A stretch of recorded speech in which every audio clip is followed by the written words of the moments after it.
This is one of those fights that jumped out at me when I was looking at the card. I was like, wow, which fights do I really want to take a look at and analyze? And I was like, and just because there's an interesting fight that I'm excited to see doesn't mean that there's always a great corresponding line that goes along with it. So, I kind of took a look and I did see Carlos Ulberg as a pretty sizable favorite.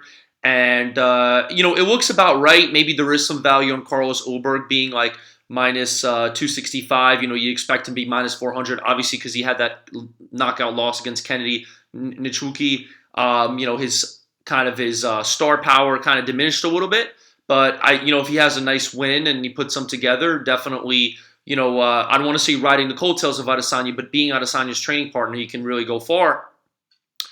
But when I was looking at the lines, the line that immediately jumped out at me that I really like is I like the plus over 1.5 rounds. Right now it's plus 110. The reason why I say that, again, this may not always be the case, but I found it I found a similar, like, analogous situation. So kind of similar to like Marcin Prachnio, like he was getting knocked out all the time, and I think it was pretty early on, and then he finally started winning by decision. I know he beat oh my god, the guy who won by knee stomp recently. Here, I'm gonna look him up right now. Marcin Prachnio. He was he's like Jan Blachowicz training partner, but I'm talking about Marcin Prachnio. But so against Khalil Roundtree, he was coming out like all first round knockout losses, and then all of a sudden he wins by decision against Khalil Roundtree Jr., who's a very solid fighter. I mean, if you see, he just had that nice win against Modestas Bukauskas.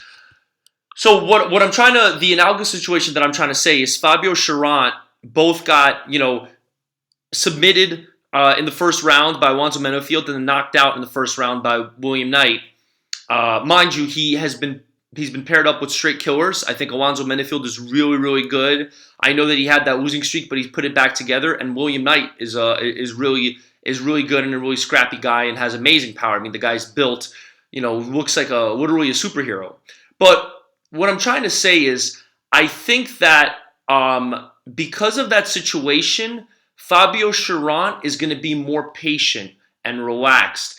And I think the same thing goes with Carlos Ulberg.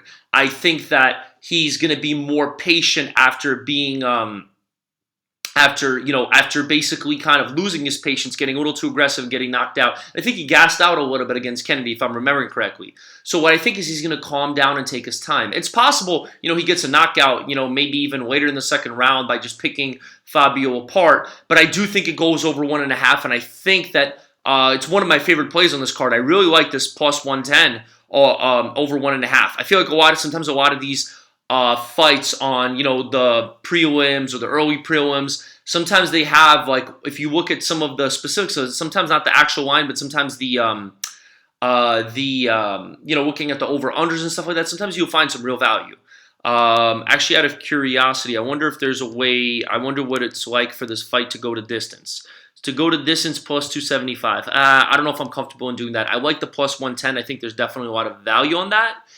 And what I will say is, most likely Carlos Ulberg will pick his way to victory, pick his shots.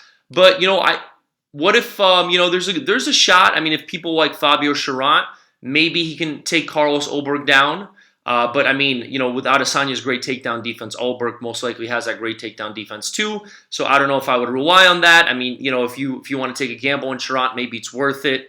Maybe Carlos Ulberg by decision is plus 450. That's not a bad play right there, because everyone's saying that he's going to win by KO, TKO, DQ. Not a bad play to grab him at plus 450. But I really think that the safest play is over 1.5. And I'm excited to see what happens in this fight because, like I said, Fabio's been thrown straight to the wolves, and he's getting another wolf again, which, I feel for the guy. He's, he seems like a good dude. I like him.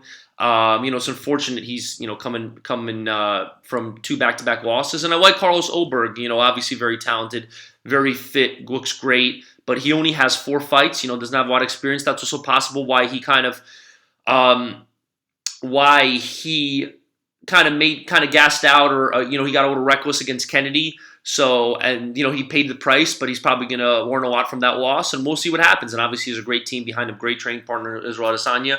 So I hope that everyone makes money on this fight, and in general. And thank you guys. I appreciate all your support. Please like and subscribe, and I'll see you in the next video.